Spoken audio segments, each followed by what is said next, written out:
Both fam, let's ride. Both fam, let's ride. Mic'd up, let's ride. Hella smooth though. Let's ride.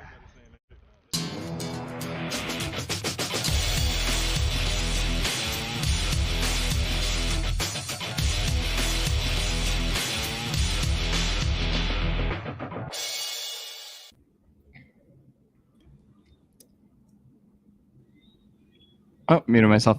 Hello, everyone. Welcome into another episode of Chargers Analytics with Arjun. Steven is out this week. He is still mourning Utah's loss to UCLA, so he is day-to-day at this point. We'll see if he feels better by the weekend. But Arjun is here, and we are here to break down Chargers Broncos this week. Big divisional game on Monday Night Football. So, Arjun, how are you doing today? Doing well. Really excited for this Monday Night Football matchup. I think my sentiment on the Chargers is growing stronger now. Feel more. I definitely feel more confident in them to potentially make the playoffs now than I did a couple of weeks ago after 2 road victories where it might not have been pretty, but pulling it out, I think that's the most important thing. So excited for this matchup, and excited to dive into some of the things I've put together. Yeah, definitely we were in a better spot than when me, you, and Tyler were all on a podcast after 38-10 to the Jaguars, which was a rough time to be a Chargers fan. So I think the place to start is Russell Wilson. So I'm curious to see what you have on him in your scouting report, because when the Broncos traded for him, I think me and Steven were both pretty negative on it still. Tyler, I think, kind of leaned that way as well. A lot of the analytics community just kind of warned of this decline that was coming. Broncos, did all of this in spite of that. They signed him to the $245 million deal that at least ties him to the Broncos through 2026. And it has not been pretty so far. So I'm just curious, from the data, everything we've seen so far this season, just your personal opinion. Is there a rebound coming for Russell Wilson, some positive regression, or is this sort of what Russell Wilson kind of is at this point? Yeah, full disclosure, I was never in the Russell is still elite category. I did think he was declining, but I didn't think he was washed like he's showing right now. And I think there were Seahawks fans who tried to convince the public that, all Russell Wilson needed was a good offensive line and he would become a top 5 quarterback. And it's no, that's not how it works. And we're seeing that even with a decent offensive line, now without Garrett Bowles, he's still struggling to throw the ball over the middle. He's still struggling to use his mobility like he once did. And in terms of his statistics, right now ranking 22nd in EPA per play, he ranks a 24th in completion percentage over expected, 2 metrics where he ranked very highly in his time with the Seahawks, especially during his elite years from 2017 to 2019 or 2019 to 2020. And I think this decline was there. I think people who watched the film could see it. I think some people, like the Russell fans or the Seahawks fans and the Broncos fans, didn't want to believe it. But I think all the signs are pointing towards him slowly not becoming the quarterback he once was. So I'm not as confident in him as I once was, and I'm definitely more confident in the Chargers defense going into this matchup. Yeah, I think the Chargers defense should have a pretty decent, matchup here. They did make Jacoby Brissett look pretty good last week. Unfortunately, Jacoby kind of saved the Chargers by throwing him that free interception to Alohi Gilman. But the Chargers have had some kind of mixed performances, I feel, against quarterbacks. Obviously, very good game against Davis Mills, pretty good game against Derek Carr week 1. And then there's also the Patrick Mahomes and Trevor Lawrence games, which were not favorable for the Chargers defense. So, I guess heading into this one, I think a lot of the talk has just been, if this turns into a shootout game and the Chargers give up more than 20 to this Denver Broncos team, there's going to be a lot of people looking at Staley, looking at this defense for a Broncos unit that has just struggled to score. What do you think that the Chargers offense or Chargers defense, I think, should be kind of expecting this game from the Broncos offense? And is there, a lot to be worried about? So with the Broncos, it's I think Hackett has been trying to quote unquote let Russ cook, and that hasn't worked out at all. So the thing with the let Russ cook movement is it worked for half a season, then Brandon Staley just put the nail in the coffin 3 times in 2020, and now let Russ Cook doesn't exist anymore. So I'm not really worried at all about the Broncos passing attack, especially without Garrett Bowles, who was by far their most important piece on that offensive line. So I am worried a little bit about their defense. If you could put the share screen up, you can see that the Broncos are the 3rd best defense in the NFL right now per EPA per play. In terms of their ability to stop the pass, they rank 4th. And in terms of their ability to stop the run, they rank 13th. So an above average defense on both facets. And one of the key things about their defense is I think they do a very good job of forcing turnovers. Caden Stearns, 2 picks last week, Patrick Surtain quickly becoming one of the better cornerbacks in the league. But there are a lot of weak links. And the thing with they lose Ronald Darby, who was kind of performing at expectation. So this is a table of the successful coverage over expected metric that I built over the summer. So right now, Patrick Surtain, Alex Singleton, and Kareem Jackson are the only 3 players who have a positive successful coverage over expected. So they're not really weak links. Caden Stearns, Ronald Darby aren't really weak links either, but K'Waun Williams, Jonas Griffith, and Josie Jewell are all massive weak links on that Broncos defense. So they have been performing under expected in coverage, given the assignment, given the situation of the game. And I think those are the guys that the Chargers should be targeting, which is why I've been saying I think this is the game that we need Keenan Allen Keenan Allen back the most for, because I think he can completely expose K'Waun Williams in the slot and any of these linebackers that Joe Lombardi could hopefully get a matched up on. So if anything, this is probably going to be a big Gerald Everett game, a big Austin Eckler game, especially if Keenan Allen's not playing, because they need to take advantage of some of these slot receivers. So that's kind of what I had in mind for, the Chargers offense against the Broncos defense. Yeah, no, and I think that's a very good point, just kind of going into this game, because, in terms of Keenan, I guess we should get to the injury report. Keenan was a limited participant in the walkthrough today. They did not have a full practice. So it was him, Hopkins, and Trey Pipkins that were limited. No one did not participate or was registered as, did not practice, I should say. So, Keenan Allen seems to be on pace, if he does not re-aggravate the hamstring injury between now and Monday, to play on Monday Night Football, which to me, when I talked about it with Tyler on Tuesday, was one of my keys, because I think this Chargers offense was going to have a little bit of a harder time moving the ball down the field if it's just going to be Patrick Surtain against Mike Williams, for snap after snap after snap. And then if Patrick Surtain is able to lock that matchup down, then you're relying on Josh Palmer, who also showed up on the injury report and is banged up with an ankle and knee. You're relying on DeAndre Carter to probably get open. You're relying on some of these less reliable Chargers receivers. So Keenan Allen playing in this game would be huge. I think Trey Pipkins playing in this game is huge too. Obviously, we had the MCL sprain last week, but we saw what Bradley Chubb on Thursday Night Football did to poor Matt Pryor. So for me, having him in this game instead of Storm Norton, instead of any of the other tackles that the Chargers could have gone out and signed, I think is huge as well. And then the other injury update is, of course, Dustin Hopkins, who did not play last week, and it was instead Taylor Bertolette, who kind of got one of those game balls, made 3 field goals, had the very good game. So, but it looks like Dustin Hopkins should be back this week. Yeah, and I think, again, Keenan's the main one out of all of them. Gaining Keenan and losing Palmer is a trade-off I'm willing to make. I don't know about you, but I think those are you hit on all the key ones, and getting Trey Pipkins back and not letting Storm Norton see the field is definitely the key point on that offensive line. But we can jump into the game plan that the scouting report that I put together. So I think when we can get that up on the screen, we can, so we'll start off, obviously, again, just looking at the Broncos defense. So, Edro Evero is kind of an aggressive defensive coordinator this year. He's blitzing at pretty much about a 32% rate, which is 6th in the NFL.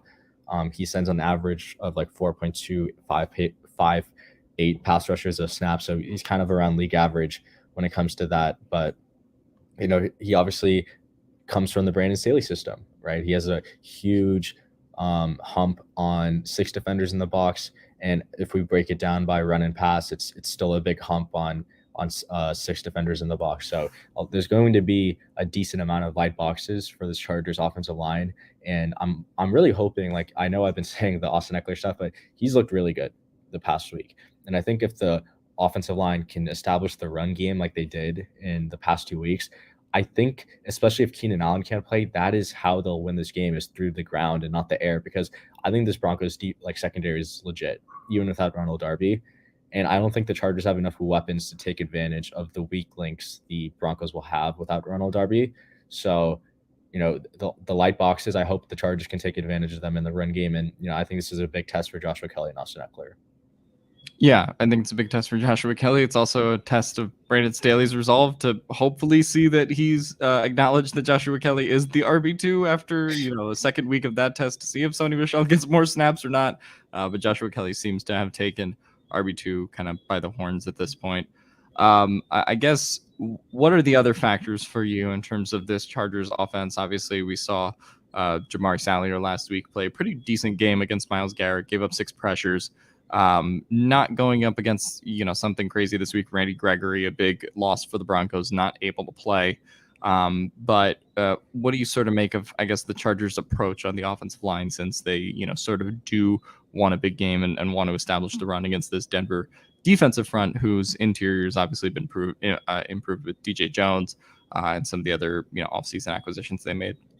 Yeah, so I think this chart does a good job of showing that. So again, we're looking at the Broncos EPA per rush allowed. So this is how their defense performs in the running game.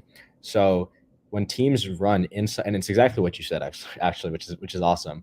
When teams run inside, so between the guard and the center, whether it is on the left guard center gap or the right guard center gap, they average like a negative EPA per rush. So they're losing yards or losing points while doing that. Anytime a team runs outside of the tackles against the Broncos, it quickly becomes the most efficient run against the Broncos defense, right? So this is, like, I know we've said stop running toss plays, stop running the stretch plays, but that is what's, I think, going to have to work in this game. Like the stretch, the long stretch, the outside zones in I formation, the whatever they were running against the Browns, which was working outside of the tackles, they bring that back for this Broncos game, and I think they'll see a lot of success, because look, like when teams run to the left side outside of the tackles, there's only 10 rushes, so again, very limited sample size. They're averaging about 0.5 EPA per rush. So teams running outside of the tackles has netted them 5 points against the Broncos so far in 2022. So I think that should be a good indication of what the game plan should be. And, their strength lies in DJ Jones and Draymond Jones on the interior, and staying away from that, especially where Matt Filer hasn't been playing well this season, and going and leaning into your strength with Trey Pipkins and Jamari Sallier. Never thought I'd utter that statement, is I think how you win this game on the ground. Yeah. I will give credit to Matt Filer, who sort of rebounded a little bit against the Browns compared to how he was playing the previous weeks, but definitely it is weird to talk about it in terms of having Zion Johnson, Corey Linsley, and Matt Filer in the interior, and somehow we're a little bit more confident in Jamari Sallier and in Trey Pipkins, which is not what I expected to say. Of course, on last Saturday's show, I gave Trey Pipkins Chargers offensive MVP in our quarter season awards, and he's obviously been really great. Randall brings this up in the chat. Is there any significant difference between Browning, who's probably going to be the primary pass rusher for the Broncos, or Gregory, or is that kind of like a toss up at that point?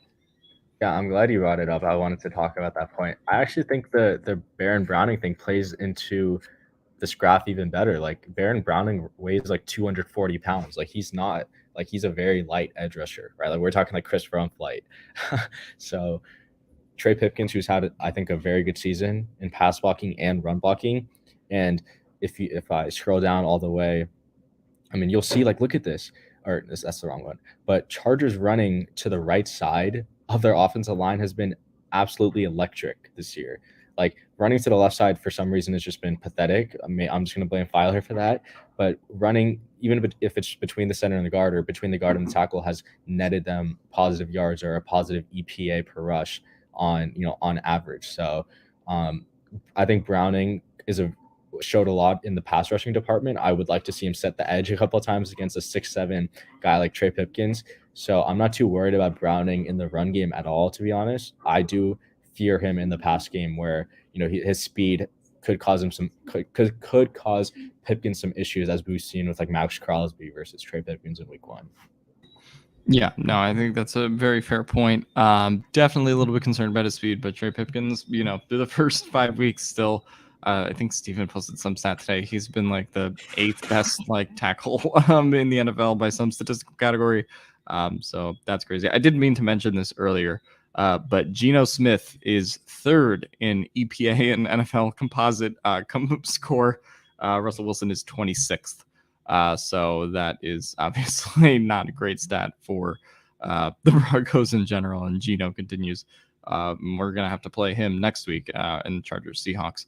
So I guess we could get to the defensive side of the ball a little bit. And I know you've caught a lot of flack on Twitter for the JC Jackson stuff. But I do think that is kind of the most pressing issue for the Chargers defense right now. Obviously, last week against the Browns with Amari Cooper and Njoku and even Donovan Peoples-Jones, all three of them kind of gave JC Jackson a little bit of trouble. And I'm just curious to see, is he sort of due for a bounce back game in this one with how the Broncos receivers have been playing? I see a lot of red on that chart. Or is this kind of just, I guess, in the same vein of the Russell Wilson question, sort of what JC Jackson is at this point? Or does he sort of, find his footing a little bit this game? Yeah, so I'll start off by first of all, the table, the colors, ignore that. If a player has a positive total EPA, that's good. If they have a positive EPA per target, that's good. Okay. It's just that Sutton has a ton of fucking targets, and he's the guy that's getting all of the red zone looks and touchdowns there. So, okay, so the JC thing, and I'm not a film guy. I haven't really had the time at all to just watch his coverage snaps. I watched it during the game. He looks like he gets routed up. So my thing with JC Jackson, especially in this game, is I do think he's due for a bounce back game if the Chargers use him correctly. Now, correct me if I'm wrong. I think JC should be on Courtland Sutton the entire game, and Asante Samuel Jr. should be on Judy the entire game. It seems like JC Jackson struggles versus good route runners, right? Like Amari Cooper turned him around a couple times. And in week 2, I forget who he was matched up on, but guys that can do a double move and take you over the top. That's what Jerry Jeudy is. Sutton, he's more of the bigger guy, like the contested catches guy. He's not gonna turn you around. He's not gonna break you on his route. I think if they put him on Courtland Sutton and trust ASJ against Jeudy and have them just shadow those matchups individually, they'll have success. But I think if they try to force JC to play a role that he shouldn't, which is go against Jerry Jeudy, I do think they'll have some. I think the Broncos could have some success exploiting that matchup, especially since JC hasn't been that good at all. And I think Chase, it's obviously way too early to admit it, or not to admit anything, but it's way too early to say he hasn't been good, or he's not going to be good.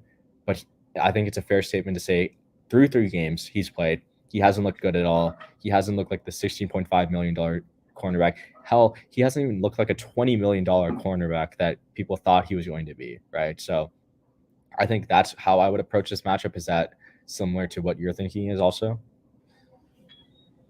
Yeah, pretty similar to what my thinking is. Obviously, if you have Bryce Callahan, I think that's obviously a huge help in this game as well. And that's a fortunate thing for the Chargers too, because Bryce Callahan has obviously sort of been a little bit of Mike Williams kryptonite at times in the past. So for the Chargers to kind of have him in his back pocket, or in their back pockets, I should say, with the Broncos missing Ronald Darby, I do think is, obviously Bryce Callahan, one of the best pickups so far of the Charger season, if he can stay healthy. So I think that's good for them. But yeah, I do think route runners and speed has generally been giving JC Jackson the most problems at this point. So you probably also have to match him up against Courtland Sutton anyway, given that it's just kind of the, number 1 versus number 1. But obviously Brandon Staley has kind of, deviated from that in the past, depending on what the game plan is and from snap to snap. So that's probably what I would do. I did still think, though, it's like Donovan Peoples-Jones isn't exactly a route runner either. And even he was kind of giving J.C. Jackson the business. David Njoku kind of, blasting J.C. Jackson off of the line as well. So it's just like neither of those guys are really route runners. Njoku kind of usually a yak kind of guy. And then you kind of have Donovan Peoples-Jones, who's more of a contact catch guy too. So I do still feel pretty nervous about that matchup with Sutton, even if, he's not going to be this, route runner technician guy like, say Keenan Allen is. Yeah, 100% agree. I just wanted to talk also a little bit about the Broncos passing game. So it does seem like Russell Wilson prefers throwing the ball deep to the left side of the field, where he's had a decent amount of success. I think the joke is Russell doesn't throw over the middle, which he doesn't. He throws to the right and the left way more than he does over the middle. And he actually weirdly enough, just doesn't have success throwing over the middle. On 26 throws of 26 throws where the ball travels 1 to 9 air yards, he's averaging a negative 0.15 EPA per play. And usually this number, I think, is positive. If I check Herbie's, look at that. Throwing over the middle and short, Herbert's averaging 0.37 EPA per play. The fact that Russell Wilson's averaging a negative EPA per play on those throws is kind of just indicative of where he is as a quarterback right now. So it does seems like he likes to favor the left side of the field when throwing the ball deeper down the field. But when he likes to throw, shorter, it is mostly towards the middle and the right side of the field. Yeah, I definitely think Russell Wilson, for his career, was always a little bit below average throwing over the middle of the field. That was never his strength. Wasn't necessarily this Drew Brees, Tom Brady type pocket passer either, where, he could just kind of go through his reads and do all that kind of stuff, right? He always kind of made plays with his legs, and obviously that's not what he's doing this year, in addition to the fact that the arm is kind of waning and all of that. I guess I want to get into the run game because obviously the Chargers were in for quite a ride last week with, the explosion of Nick Chubb and Kareem Hunt. Javonte Williams tearing his ACL is obviously really bad for the Broncos. Pretty big break for the Chargers in this one, not having to go against him. Melvin Gordon is coming into the picture. Latavius Murray is going to be sort of their RB1 or 2, depending on how they decide to split the reps there. What can Chargers fans expect, I guess, a little bit from the Broncos running game here, and sort of what degree of success do you think that they can have against this Broncos run game? And obviously, are they sort of due from a bounce back from last week? Yeah, I'm so glad you brought it up, because when I was reading my report, I'm the one thing the Broncos were good at was running the ball outside of left tackle, outside the end gap. And now they don't have Garrett Bowles. So you can significantly downgrade whatever the hell they're going to do outside of the left tackle end gap. They average a negative EPA per rush when running to any other gap, whether it is the left guard, left tackle gap, or the right guard tackle or end gap. So, I'm not really worried at all about this Broncos run game. I'm excited to see a Melvin Gordon revenge game, because I know it's not going to happen, and he's probably going to fumble more than he eclipses 100 yards, right? And I think, the Chargers should feel comfortable running. If I go to the Chargers thing, they should be comfortable running their normal 6-man in the box, even if they know it's going to be a run play. So I'm not really too worried about the Broncos run game in general, because right now, Mike Boone has been their most efficient runner, and that comes in a very, very limited sample size. Look at Melvin Gordon; it's just an absolute privilege. Yeah, I just every week I see some stat. It's he has 4 fumbles in 4 games or whatever, and he just keeps adding to that. I don't know what. I just can't believe that at one point in time the Chargers offered him a 4-year, $40 million contract back in the day, and Melvin Gordon turned that down. And this is obviously what he's doing in Denver now. So yeah, I guess along that offensive line, because we obviously talked about them losing Garrett Bowles on the left side, they have a couple options that they can do. Probably just going to stick Calvin Anderson in there. They do have Billy Turner, who I guess they could kind of switch it up if they wanted to do Billy Turner at left tackle and Calvin Anderson at right, depending on how they want to address the Garrett Bowles thing. Any particular difference with either option, or is it just a lot of loss and success with obviously Garrett Bowles going down?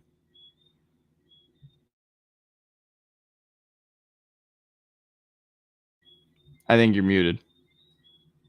Oh, my bad. I think first off, ignore this title. It should be Denver. I don't know why it's Denvilan. Denvilan Broncos. I think something went wrong when I did Control F and replace, but this should be Denver. But I think not having Garrett Bowles might entice the Broncos to go into some heavier personnel to try to offset that loss, right? So, actually, I think I should show this graph first. So, like, this is looking at the frequency at which teams employ certain personnel packages. So, Denver, as you can see, kind of like below average in terms of 11 personnel. They do run a lot of 12 personnel relative to the league average, and they like to run a decent amount of 13 personnel. So I think what we'll see is they increase their use of 12 and 13 personnel. And this was a really interesting stat. I think it was Mike Clay who said it, but Albert O only comes on the field for passing plays. Like, he's not on there when teams run the ball. I think I can start checking this from next week because I'll have enough data to make some reasonable conclusions. But when Eric Saubert or Eric Tomlinson are the primary tight ends on the field, whether it is an 11 or it's 12, they're going to be running the ball. So I think that could be helpful to do some type of like a tell for like guys like Kenneth Murray or Drew Tranquil, who are likely to be crashing the whatever gaps they're supposed to crash in the run game and their run fits. So like I said, I think they do transition to more of a heavier personnel earlier in the game just to see how it works, because in terms of their like performance efficiency wise out of each personnel, like they've been terrible. Like they, out of 11 personnel, they're averaging negative 0.144 EPA per play, which is like absolutely horrendous.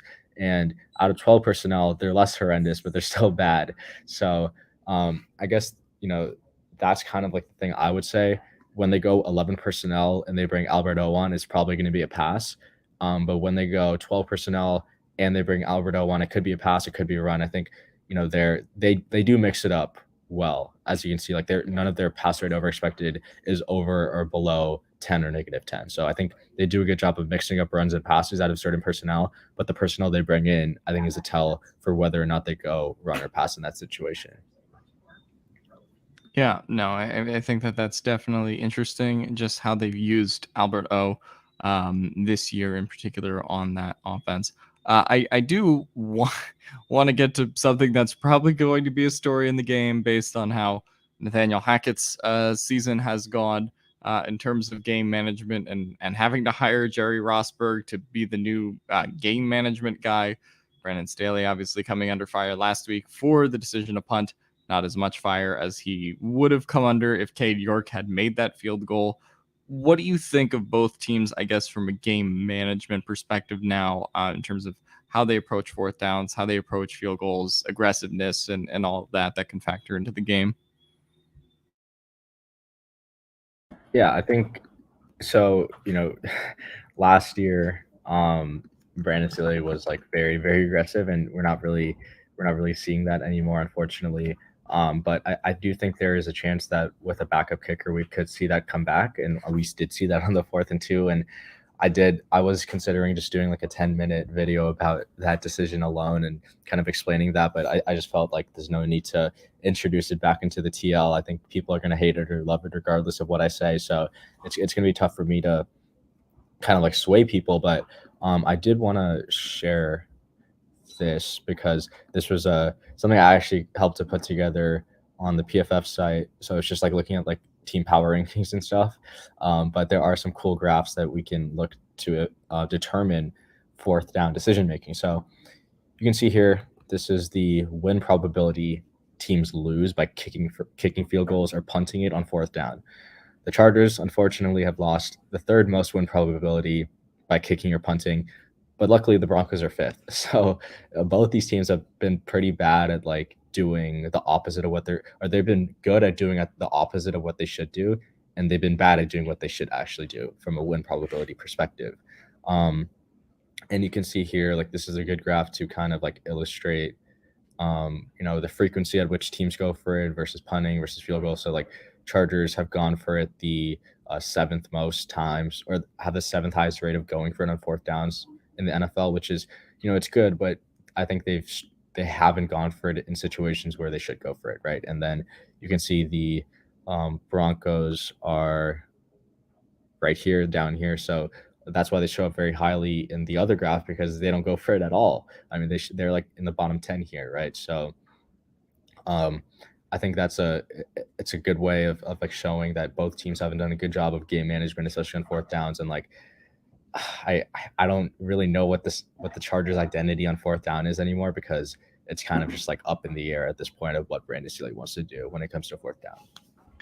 Yeah, and obviously we saw the other AFC West game on Monday Night Football, where Josh McDaniels made a couple aggressive calls that probably cost the Raiders that game in terms of going for two on that conversion. And Andy Reid plays it as conservative as Andy Reid continues to play it.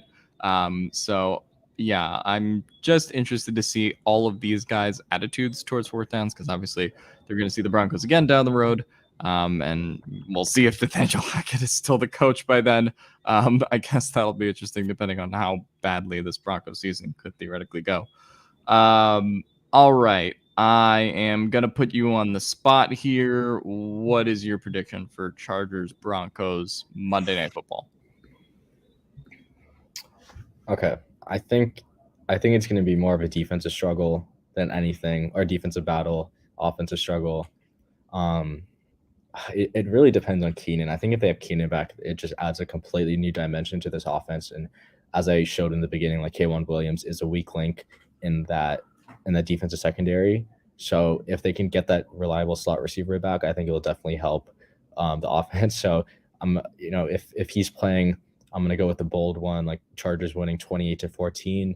If he doesn't play, I think we could see Brandon Staley be more conservative, especially since he didn't convert last week. Something like 24-20, where they kind of like let the Broncos hang around, and then they eventually put the nail in the coffin. I do think the Chargers win this game. They lose to this Broncos team that just lost Ronald Darby and Garrett Bowles, and Russell Wilson just had shoulder surgery. I am going to reevaluate my stance on this freaking team, because I'm bought in. Like, I'm bought back in. I'm feeling good even without Slater and Bosa. Like, I think they have shown me enough, but they've done this to me before, so I'm trying not to get hurt again. Yeah, and the Broncos have always been a tricky one, because just when you think the Broncos are bad, they somehow, and in the last couple of years, it's been Drew Lock who has come out and somehow beaten the Chargers. And obviously Russell Wilson's kind of down bad at the moment. But yeah, I do think I am bought into the idea that the Chargers will win this game. Obviously, divisional games always weird. But it'll be interesting, and me and Tyler and Stupid, I think, will be making our predictions on Sunday. And now I want to get to Arjun's bets of the week. Arjun, what are some of the bets that you're watching this week? I forget what my record was last week. I know I definitely hit on that Eagles -3 first half. Hell yeah! I have to go back and check. I think I ended up pretty well last week, but I do have some plays I really like this week. And this is going to be probably the first and only time you hear me saying this. I love the Bengals in this week. So Bengals -1.5 in New Orleans. I'm clipping that out, by the way. I am clipping out. I love the Bengals. Yeah, have to. But I think Bengals should not be one. I think they should be at least 3-point favorites in New Orleans. Like, I think Joe Burrow showed me enough growth to where I can trust him as against too high, taking the checkdowns when necessary. Their defense is very good, and I think the Saints offense, their three starting receivers didn't practice at all on Wednesday, and I haven't checked the injury report today, but even if they do play, I still feel confident in this Bengals defense to hold their own, and I think it's going to be a good homecoming reunion for Joe Burrow and Jamar Chase. And like, look, if the Bengals lose this game, it's better for me because I have the Bengals to miss the playoffs ticket, so it's kind of like a win in either scenario, but I do really like them to cover 1.5 in this game. I also like Browns -2.5 at home against the Patriots. Look, the Browns are one of the best teams that have a losing record right now. Their run game is insane, and I think they're going to dominate on the ground versus a Patriots defense that did shut down a very potent Lions offense, but I don't trust the Patriots offense at all. The Lions defense sucks. John told me I hit all my bets last week. Hell yeah. So you got to tell me this week.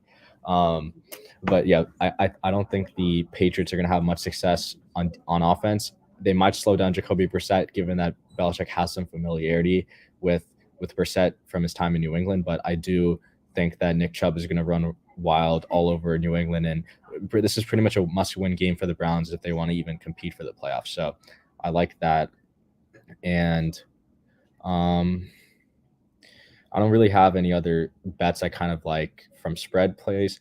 I'll give out one for tonight. Cole Kmet under receiving yards. I got it at 29.5. I would take it down to 27.5. The Commanders have not allowed a number one tight end to hit 29 receiving yards or more at all this season. Cameron Curl is performing very well in coverage. He shows up very highly in my successful coverage over expected metric. Windy game, Kmet's probably not going to get many targets, or Fields is probably not going to throw the ball at all. I don't mind Justin Fields under 0.5 passing touchdowns as well. I wouldn't be surprised if he doesn't throw a touchdown at all. So yeah, those are my three bets. Bengals -1.5, Browns -2.5, Kmet under 29.5 receiving yards. So go lock those in if you want to tail, and shoot me a message if we cash together. Yeah, I don't know if I'm gonna watch the Commanders Bears stinker tonight. I'm still kind of embarrassed that I watched parts of Colts Broncos last week, so still recovering from that. Also, fuck Carson Wentz. But I do. I guess. I have to ask you. Eagles Cowboys. Where are you leaning? Are the Eagles still a house, or does the house get blown over? I think Eagles win. I don't know if they cover though. 6 is a lot of points for a divisional game. 6 is a lot of points. The Cowboys defense has been playing pretty well.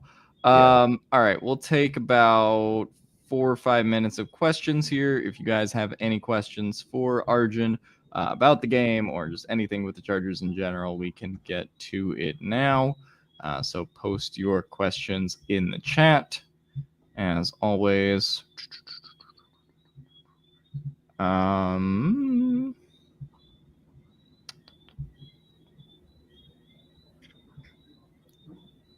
seem like we have any questions, unfortunately. Doesn't seem like we have too many questions. I did just see on, was it Rappaport or Schefter that said that Russell Wilson released a comment that his shoulder is apparently feeling fine heading into this game. So that's obviously a little bit agenda pushing after his surgery, or not a surgery. He got an injection, right? Yeah. I don't know. Whatever it was. Whatever it was that'll help him see KJ Hamler. I don't know. Randall Turner asked any political fallout from Keenan's tweet against Brandon Staley's decision-making process. Brandon Staley says that they squashed whatever beef there was. So I guess I don't think there is fallout. But I guess if Brandon Staley isn't so consistent in his decision-making going forward, that could be a problem. Mal Scott said, any thoughts on Salyer's matchup against, I would imagine Salyer's going to be up against Browning, right? Or I think or would it be flip-flopped? I think Browning lined up over Pryor, and then Chubb was over the left tackle. But yeah, I mean, Salyer's held his own.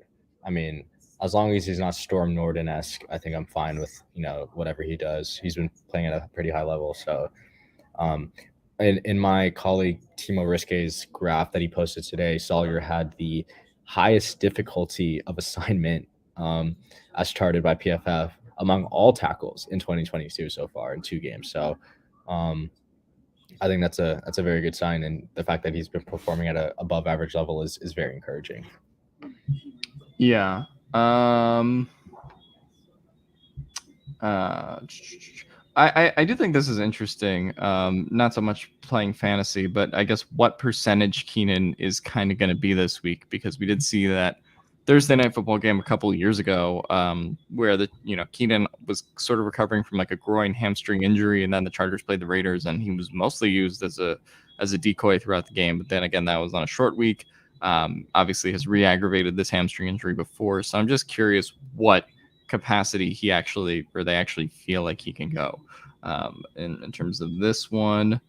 I guess this is the big question because Adderley was benched, obviously, for Gilman last game. Gilman gets a lucky interception from Jacoby Brissett. Any big takeaways from the first game of Gilman starting over Nasir? I mean, outside of the one interception, didn't really seem like Gilman added anything that Nas didn't. Didn't really seem like Gilman had any splash plays that I wouldn't expect from Nas. So, I mean, it was just an average performance, something I expected from Gilman. But I was happy with his interception, and obviously that changed the course of the game completely. Yeah. And I guess any big thoughts on Nas so far? If he can kind of rebound from what his season has been to this point, or is the book kind of down there on his season so far? I mean, I definitely hope he rebounds. I think it's at least good that he's the guy they bring on in dime packages, and it's not Michael Davis. So like at least he has somewhat of a role. But it is concerning that he lost his job to Alohi Gilman. That's very depressing. Yeah, and Michael Davis is another one. Obviously, played 0 defensive snaps last week. Don't know how many he will play this week, but will be interesting to watch that as well. All right, I think that is our time for today. Arjun, as always, thanks for joining us. And any final thoughts heading into this great Thursday night matchup or the matchup on Monday? No, just hopefully it's at least a good game. But we're always rooting for the Chargers to win here. So as long as they pull out the win, ugly or not, I think that's the main goal. So really excited for that. Excited to see how everything plays out. Yeah, excited to see how everything plays out. I think me, Steven, and Tyler will be going live on Sunday for Q&A before the game. And then after the game, obviously, will be our post-game show. So everyone, bolt up, let's ride, and hopefully we beat the Broncos. See you guys next time.